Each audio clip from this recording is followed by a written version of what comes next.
Next time you're coming, for purposes of responding to these questions, NLC will have to come along with you. Of course, the committees can do their work as you have suggested. They can summon NLC, but for purposes of responding to questions, they have to know that we can only do that through the parent ministry and through the parent CS, that is you. So we're going to defer these questions and to a later time. We will now move to... Honorable Speaker, yes. If you can indulge me, I did not say that they have declined to give me the information. And I did not say that they are hiding behind the independence. It's factual that they are an independent commission. And the reason that they were given that space is so that the executive does not overreach. During my vetting, Honorable Speaker, I was even accused of not having a good relationship with them, which is not true. I was also accused to want to take their mandate through some amendments we had proposed. What I am the one who is saying the Senate is giving me or requesting the information from the wrong person, and there is another route that the Senate can get the same information, and I am not directing how this work should be done. All I'm saying is that, let me finish, because you know you will not force me to give information. I would rather that the first priority is given to the owners of the information, Speaker. So you cannot put a point of order again as a CS on the vote, unless you want clarification and intervention. Yes, Senator Sifuna. Chair, I'm a bit surprised because CS is a former member of this House. She knows very well that once a ruling has been made by the chair, she cannot argue with the decision of the chair. And therefore, I know you said I cannot raise on a point of order, but she's totally out of order. You have made a decision that we, in this House, interact with the head of the ministry. Whatever arrangements he has with the National Land Commission on how to source information, that is none of our business. The person who will appear there to answer is the Cabinet Secretary responsible for matters of land. I thank you, Honorable Speaker. Thank you. Yes, Boni. For the record, let it reflect that the Minister of Lands, who is my friend, is actually an advocate. And she's conversant with the Constitution of Kenya. Could she fall back to the provision of Article 35 of the Constitution of Kenya that will help her to access the information that we are looking for, and then climb down a little bit, Mr. Speaker, and subject herself to being answerable to this House? Minister, as a senior member of government, we are expected to make it easy for government to deliver. And therefore, when either the Speaker or the Minister then becomes argumentative and defensive, could the Minister clarify what she is defending? All we want is information, Mr. Speaker. Mr. Speaker, I propose that you direct the Minister to go back and come back with a proper question. Nothing less. Now, Honorable CS, I think I've already made a determination on this matter. Now, just have your seat, Honorable CS. Just have your seat. We want to help you navigate this this matter. Now, you did very well, because immediately you got the question, you wrote to NLC to provide the information, to provide you with the information that is required by Parliament. But NLC has not responded to your letter. Had they responded to your letter, today you'll be giving us that information. So don't take a blame where the person to really to blame. Because one, you did the right thing. You got this question from the Senate. You wrote to NLC for NLC to provide the necessary information and respond to the question. NLC decided not to. Now, as a Senate, this is what we have advised you, that you're not meddling in the affairs of NLC by seeking this information. So we'll move to question number, that is question number 098, Honorable CS. You may proceed to ask the question. Most appreciated, Honorable Chair.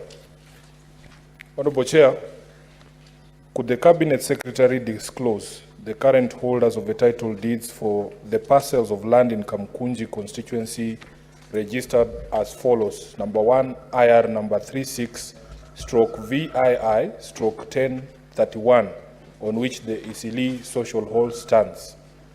Number 2, LR number 36/V11/1031, bracket 619/33, which was designated for use as the Isili open air market. The question is in three parts. What the answer that I'm providing this morning, Honorable Speaker, is that in regard to question 5.1 and 5.2, I request for more time to be able to provide a comprehensive response, because I cannot find some of my records. So I'm not able to bring the information. I need more time. I have already assigned the relevant department to comb through all our records to see whether we can get the necessary files. Then we have number 3, Roman 3. I wish to respond as follows. I think I have given a long statement there. Certificate title number IR LR 209/1712, original number 1042 and 1041, being a portion of the premises comprised in a grant dated 21st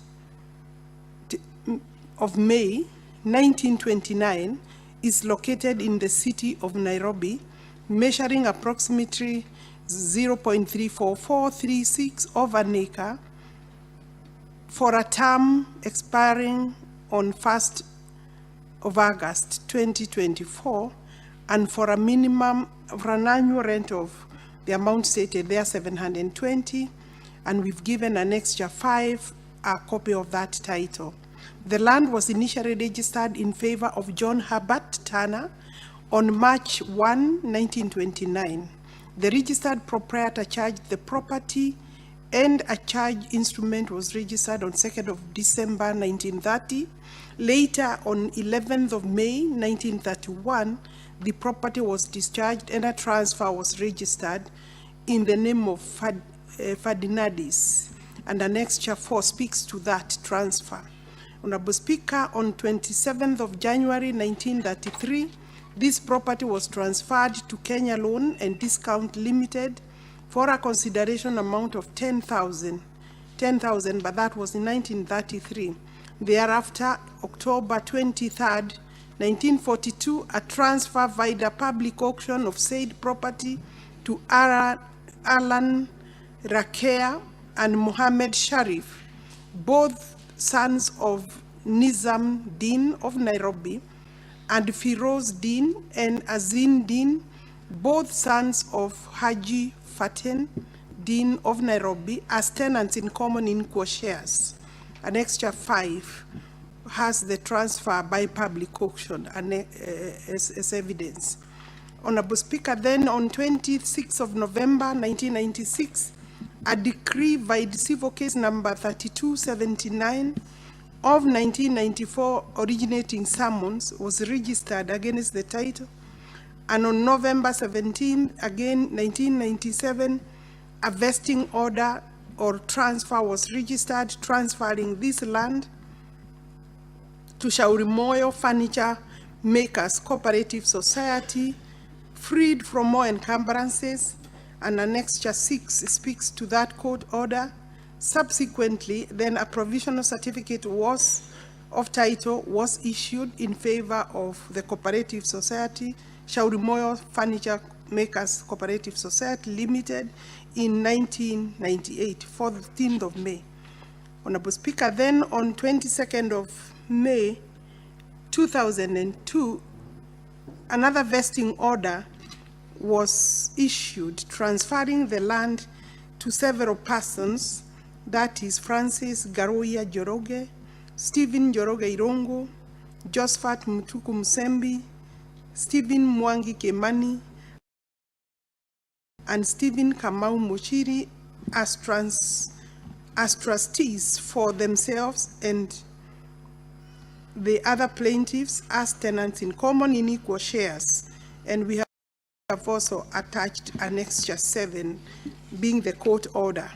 Several other court orders were registered, emanating from the same suit up to and including 9th of March 2015, restraining order and prohibiting all dealings. And that order is dated 23rd of October 2019, sorry. On May 25th of March, on May 25th, 2022, for a consideration of 130 million, this land was transferred to Mirage Supply and Contractors Limited. And since then, this property has not changed hands. My record shows that it is currently in the name of Mirage, and I think unless there is any other question, that question is fully answered. Honorable Sifuna.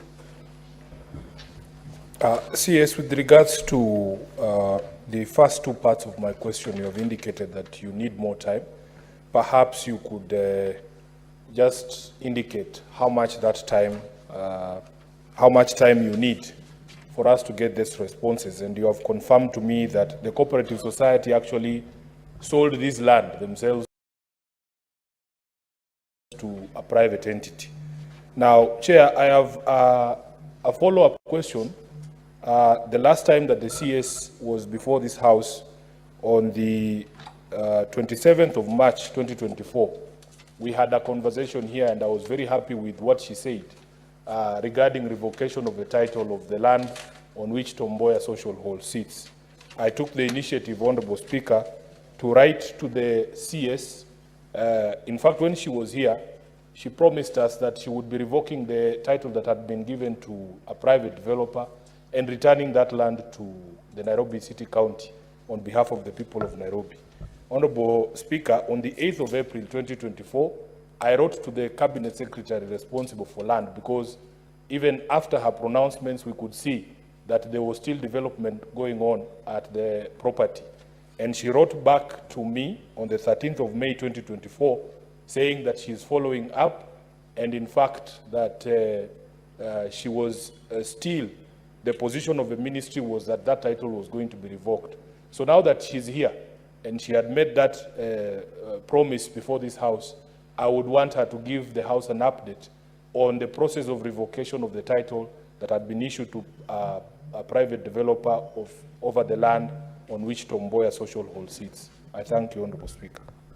Honorable CS.